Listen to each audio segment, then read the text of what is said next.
Il chauffe la graine et il l'aplatit. Thierry Robin est intarissable sur son histoire d'éleveur, 5e génération, sa façon de s'occuper de ses 115 vaches au quotidien. On voit de la pulpe de betterave, on voit du maïs floconné.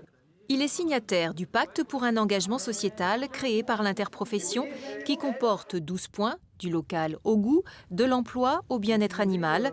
Ce pacte répond à un besoin de communiquer face à une image de la profession dégradée. Tout éleveur aujourd'hui dans son exploitation, s'il ne prend pas conscience de la vie de ses animaux, s'il ne prend pas conscience de l'espace de ses animaux, s'il ne prend pas conscience du système de production qu'il faut qu'il les détient sur son exploitation, c'est pas possible. C'est un élevage qui ne pourra pas durer.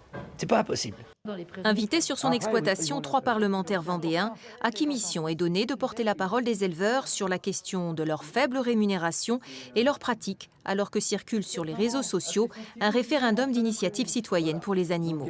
Il est né hier en fin d'après-midi, parce que j'ai pas eu le temps de lui mettre encore ses petites pastilles. Cette sénatrice soutient pour sa part les abattages de proximité. Les normes européennes de la Commission européenne pourraient remettre en question ces types d'établissements. Il est important, lorsqu'on prône à l'heure des circuits courts et de la consommation de proximité, de maintenir ces petits abattoirs qui ont toutes leurs raisons d'être. Dans la première région productrice de France, les éleveurs savent qu'ils doivent s'ajuster à des évolutions de société, mais veulent aussi pouvoir vivre de leur profession.